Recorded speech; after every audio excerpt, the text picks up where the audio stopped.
Welcome to another edition of Reaching Out. I'm Gregory Floyd, President Local 237 Teamsters. With us, very special guest. He's back again. Brooklyn District Attorney Eric Gonzalez. Eric Gonzalez is a career prosecutor with more than 25 years of experience in the criminal justice system. DA Gonzalez made history in 2017 when he became New York's first Latino district attorney and one of only a few Latino elected prosecutors in the United States. He was reelected in 2021. Under his leadership, the Brooklyn District Attorney's Office has enacted sweeping reforms to improve equity and efficiency, while also engaging in local communities to maintain the trust and confidence of Brooklyn's 2.8 million residents. The DA's is the son of a single mother from Puerto Rico. He grew up in Williamsburg in East New York, Brooklyn. He is the first in his family to attend college. He is a graduate of Cornell University and a graduate of Michigan Law School. He lives in Brooklyn with his wife and 3 sons. Welcome back to Reaching Out, Brooklyn District Attorney Eric Gonzalez. Hi, Greg. Thank you for having me once again. Happy New Year. Happy New Year. So, the first question is, give us an update on the state of crime in Brooklyn as we start 2025. Okay. We've made a lot of progress, and it was needed. After COVID, we saw crime rates in New York City really skyrocket. 2020 was a bad year for public safety, and the years after got better, but we were still lagging to where we were before 2018, 2019. The good news for the residents of Kings County of Brooklyn is that in 2024, we surpassed the safest years that we've ever had in terms of gun violence. We had fewer people shot and fewer gun incidents in Brooklyn than ever before. It's the safest year in history. And for someone like myself whose family was impacted by gun violence, I came into this job saying that I would focus in on gun violence. And I'm so happy to say that we've made tremendous progress taking these shooters off our streets and preventing the retaliatory shootings that happen once a shooting starts in the first place. There's a perception among New Yorkers that crime is out of control, yet the statistics tell us differently. So how can you tell us the difference between perception and reality? Because I know you got the crime statistics, but like let's take subway crime, for instance. Yeah, I leave it to the mayor and the police commissioner to put out the actual data because it's their data. They collect it. I have the data, of course, as DA. I know that the number of incidents in the county are actually down, but I don't think it's surprising that New Yorkers are worried about crime. And there have been a number of high-profile incidents throughout New York City. And those high-profile incidents are shocking and cause people to be afraid and fearful. And although I know that the numbers show less crime in our subways and Brooklyn had the safest year, as you said, I am a father of 3. My kids ride that subway every day to school. And like every other New Yorker, I think about their safety and their concerns. And so it's not surprising that New Yorkers are afraid. I think that it's important that they listen to the mayor and the police commissioner when they put out the crime stats. But there's still too much crime. We're making a lot of progress, but none of us are satisfied where we're at yet today. Can you talk to us about mental illness and about the mentally ill individuals who undermine this sense of safety? Yeah, I think it goes hand in hand in what you just asked me about perception issues. the reality of what we see in many of these high-profile and shocking incidents, especially the ones that have taken place on our subway system, have been people with significant and serious mental illness. We it's not that we're saying they're mentally ill because they committed the crime, because when they get arrested, we look at their backgrounds and they've been previously committed to hospitals. They've suffered with mental illness their whole lives. And New York City and New York State has not provided the resources for families to get help for their children when they start to experience mental illness. At some point, they wind up on our subways, they wind up in homeless shelters, and they wind up living on our streets. And they cause people to be afraid, because the sense is, I could be street smart and avoid places I'm not supposed to be late at night, or not wear fancy jewelry, all the things we did when we were growing up to kind of remain safe. But I'm still going to be vulnerable because these people are not attacking me because they want to rob me or something like that. They're attacking me because they're going through their own mental health crisis and incidents. And so, I know the governor announced 1,000 new psychiatric beds. The mayor has also made announcements about putting unprecedented resources into mental health illness. And, we have to make sure that we continue to make sure that people who are suffering from mental illness get these opportunities to get well, and that we support that. And I'm going to say this, as DA, about 40% of the people that I put into our jail system are diagnosed with SMIs, right? Serious mental illness. So this is an ongoing issue to public safety. I am grateful that the governor and mayor are taking it seriously. This should have happened before. And I don't blame people for being worried about it. But I do think with the appropriate amount of time and resources, we'll make a lot of progress there. Greg, I want to Yeah. just add something to that Okay. that seems unrelated to it, but the way we addressed gun violence in Brooklyn is we understood who we were looking for, like who were the right people that were engaged in gun violence. There's a certain number of the people, like most people aren't going to be engaged in gun violence. It's a very small number of people, probably half of 1% of the population, and we focused on them. We can do the same thing. We know most of the people in our city who have been previously diagnosed with serious mental illness and in homeless situations, and we should be able to get resources to them. And if we can do that, we can start to bring down these incidents pretty quickly. That's a very pragmatic approach. Years ago, that we used to have the say Pilgrim State Hospital, Creedmoor. We had more psychiatric beds, and we had inpatients. And then somebody decided that somebody in state government decided that they were going to have outpatients and save money. The problem was the patients who were mentally ill had nowhere to go, and two, they didn't take their medication. Thus, we have the mental illness crisis on our streets. A lot of people don't know the history of how this came to be. And that's all over this nation, because once somebody does it, somebody else decides to do it. Oh, they're doing this in New York, they're doing this in California. So we should take the model. So that's why we have more homeless, more mentally ill individuals roaming around, because they don't have anywhere to go, and they're not taking their medication, they're not receiving those services. And that's why what the governor and the mayor have now proposed in their budgets are meaningful, because there is solutions to this. This is not a situation that we've never encountered before. We see more of the mental illness cases because we've left these people without the proper care.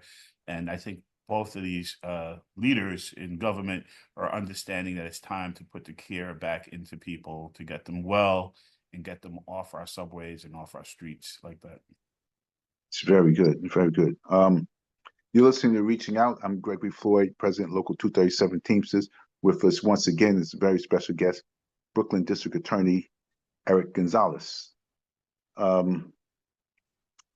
So we mentioned what can be done. We mentioned what has been done. Can you think of anything else that we could do on that subject of mental illness? If there are family members, anybody could get involved. The public, is there any more work that we could add to just having 1,000 beds and having more resources? We got yet to see what those resources mean in terms of policy. But is there anything else that we can do? I do. Okay. It's something that I spend a lot of time thinking about, Greg, is I can't tell you how many times someone who's gotten arrested, and when we reach out to, the witnesses or victims or family members of the person who's been arrested, that they've said mental illness has been a longstanding problem. And, older parents who are now caring for 30 and 40-year-old men and women don't know how to get help, or, they call the police and there's a police response. We have to make sure that there's an education and prevention plan where people who are trying to care for relatives and neighbors can get the resources, to have the interventions before these things turn violent. Unfortunately, we've seen in our city now on many, many occasions in this and last year in 2024, where a mentally ill child, that's a grown child that's lived in the home with their parents, have killed their parents, have killed siblings. It's an ongoing problem. It's because people don't know how to get help.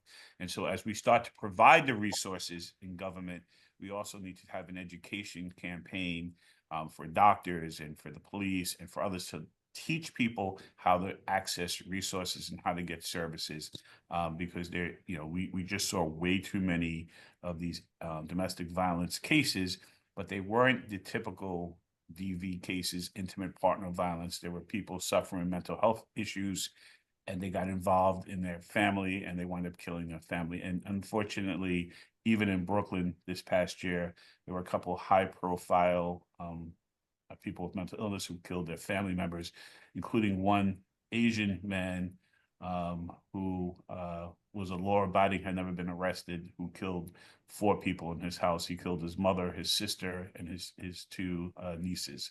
And these are shocking incidents, but it happens throughout our city, and sometimes it doesn't get the attention it deserves because it doesn't cause people to be afraid the same way that the subway attacks do. But we have to make sure there's an education and prevention plan for families to access help, because those parents and those people have left their loved one in their home. But when they're not willing to do that, they do wind up back in the subways or in the streets. Wow. Another issue in the city is shoplifting and retail theft. What is your office doing to address this? Great question. Yeah. It's a great question because it's one of the things that also causes people to get frustrated with the quality of life in their city. When you go to the supermarket, or you go especially our pharmacies, and you can't even get a tube of toothpaste or deodorant because everything is locked behind plexiglass, and you have to wait 10 minutes to get help. There's a sense of disorder that people feel, and we understand that it hurts small businesses, it hurts business, and it's a big problem. So we've recreated a unit in my office that will work with store owners, both the big retail chains, but also the mom and pop smaller stores, to give them different opportunities to protect themselves from the persistent retail theft. So we work with them to identify who's the person that's coming in to the location every time, using video evidence and other things so they don't have to get into a violent encounter with the person in the store. We identify them using social media or using our digital evidence lab, and we will then authorize an arrest of them because we can see them on video stealing the product. So we have the evidence that we need to bring those charges. We've gotten new tools from the government. We can now aggregate value, so we can take something from a misdemeanor and make it a felony. We also have new tools that if they attack a retail worker, we can charge a felony. And so what we've seen in the county is that this past year in 2024, our larceny numbers, especially the pettit larceny, the retail thefts, came down. And we've been working with the police department to identify the repeat offenders. Like much else in our criminal justice system, there's a small number of people who do it over and over. And if you can target that population, you're going to reduce crime. That's what we've done in Brooklyn. And we've developed really strong working relationships with some of our retail organizations, including having a policy now that if they've been advised that they're no longer a willing customer there, the store is saying you no longer can shop here. And if they come back and they steal again, not only will we charge the theft, but we will charge a burglary if they have the proper affidavit. So again, raising the stakes for the repeat offenders. That's excellent, excellent. But I just have a feeling, if you have an affidavit for one store, does that count for all of the stores? Because they could just move on to another store and start the process all over again. Yeah, listen, there's always, if people want to steal, there's always going to be a way Yeah. to figure it out. But what we've done is we've worked with the police department on the list of the most, what the mayor has said, they've been arrested 3 times or more for the same crime within a couple of months. And we're using those lists to make sure that we focus in on the right people. So we're still going to be fair and treat people, especially young people who maybe go in and steal a candy bar, steal something. We're not looking to send those people to Rikers Island and incarcerate them. But if you're a repeat offender, if you're targeting, and if you're making your livelihood by stealing from our small businesses and our big businesses, we're going to hold you accountable. And so always thinking about fundamental fairness in our system, making sure that people get second chances, but the repeat offenders have to be dealt with, and that's what we're doing in the county. Very good, very good. Financial scams are a growing problem. Tell us about these scams and how your office is dealing with them. Yeah, so it's a problem, right? We've known that people get victimized in a lot of different ways, and a lot of the crime, like the robberies and the burglaries, have come down, but the thieves have figured out other ways to make money.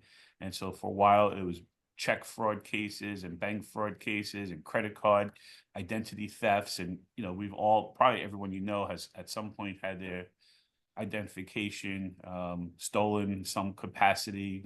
They're break-ins to these major companies. They steal your name, your social security number. And what is a new crime and growing crime is they're using cryptocurrency to steal from people. And so I created the first virtual currency unit in New York City and New York State. It's online, fighting crime online. Looking at people who are taking advantage of people with cryptocurrency scams. There's so many of them, and they're so prevalent. But last year, it's estimated that it grew to a $40 million crime in our city. So these are not small numbers. So we've created a virtual currency unit. It's led by a really solid leader who's become a national figure on how to take down these websites and these scammers, block them from getting the money whenever possible, doing education and prevention, and raising it to New Yorkers, because I will tell you, many of our elders, our senior citizens, they get targeted for a lot of scams, and they're embarrassed to tell their family that they lost money. They don't report it. And so part of this is a big public education campaign to say, don't be ashamed if you got taken advantage of and someone stole from you. Report it so we can hold these folks accountable. Over the last couple of months, we've taken down, well in excess of 40 websites that are out there just stealing your money, converting it to crypto, and then sending it to either Asia or Russia or wherever they're sending the crypto money. Once it goes to these places like China, it's gone forever. And unlike other scams, the bank's not going to pay you back for that. Like, they're not, if the bank, typically, if you get your check stolen and someone cashes it, the bank will often reimburse you. On these cryptocurrency scams, you're just out the money. Growing number, a growing problem. $40 million last year just in New York, over 300 million in the country, and it's growing exponentially. I wouldn't be shocked if it's closer to 60 million or 80 million this year. So the education piece is important. Just know if you're hearing this and you've been a victim of one of those cases, you can reach out to the Brooklyn DA's office and we will open up an investigation for you. Can you give us an example of how someone scams the cryptocurrency, because some of us aren't familiar with that? There's a number of different scams. Like sometimes people will reach out to you on dating sites and websites, like a lot of the folks who are dating, a lot of online dating, and you think they're interested in you because of your profile, but quickly, within a day or two of talking to you about the romantic relationship that's budding, they tell you, oh, I've been making a lot of money on crypto. Feel free, to invest in this. And these scammers are really good. They have really professional websites with, a lot of like documentation that looks legitimate. They'll tell you to download something onto your computer or on your cell phone, and they steal all of your identity, your social security, your passwords. And they take everything you have, they turn it into crypto money like this, and they send it out the country. So there's a lot of scams. That's just one of many. But this is why there was urgency on my part to create this virtual currency unit so we can freeze that money so the bad guys can't get it, and hopefully over time figure out how to get this money back to victims. Excellent, excellent. When you were here last on the show in 2023, you spoke about your office work on wrongful convictions. Does your office still work on revisiting wrongful convictions? We do, and it's such an important part of what a prosecutor's office needs to do. You know, I remember when I grew up in East New York in the 80s and 90s, crime was at all-time highs. The criminal justice system had, thousands and thousands of cases all at the same time. And there were a lot of people who were convicted in that time without some of the reforms that we have today. And what we've seen looking at these cases is that we've gotten it wrong. Prosecutors, judges, defense attorneys, we've gotten it wrong on times, and we've allowed people to be convicted without doing full investigations. And when you fully investigate the case, it becomes apparent that we got it wrong. And sometimes we even identify the true offender, often in homicide cases. And it's heartbreaking because these people have spent decades in jail. We've torn their families apart. We've separated them from loved ones and children. We did not hold the true offender accountable. It's been real failures. And it's especially in communities of color, Greg, it's alienated our citizens from law enforcement and government because they knew that their loved one was wrongfully convicted. So getting these cases right matters. We've vacated 40 cases since the inception of the work, which started under Ken Thompson. But over the last 10 years, 40 individuals, we've gone to court and asked the judge to vacate them, give them back their good name, get them out of jail, and make amends for getting it wrong. And most importantly, and this is why every DA's office needs to do this, those are all the right reasons to do it, because someone who's innocent shouldn't be in jail, but also to make sure that we learn the lessons. How did we get it wrong? How did the police get it wrong? How do we make these mistakes so that we don't repeat the mistakes over and over again? And one of the biggest blessings of the Conviction Review Unit has been teaching young prosecutors how to avoid wrongful convictions from the start. That's excellent, excellent, excellent from the beginning. The education with the prosecutors not to get it wrong from the beginning is very helpful, and we thank you for that. 1 minute. Do you have anything that we didn't cover that you would like to say just before we sign off? Yeah, I just want to thank the residents and people who visit Brooklyn for not giving up on us in 2020 and 2021 when crime seemed like it was going back in the wrong direction, and just let everyone know that, there's almost 1,300 people that work at the DA's office, about 500 prosecutors. The women and men here are very committed to keeping our families safe. And I think it's really important that we work with young people to do prevention.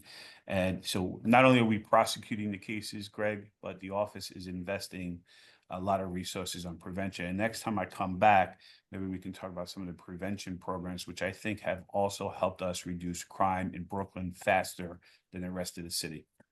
Oh, sure.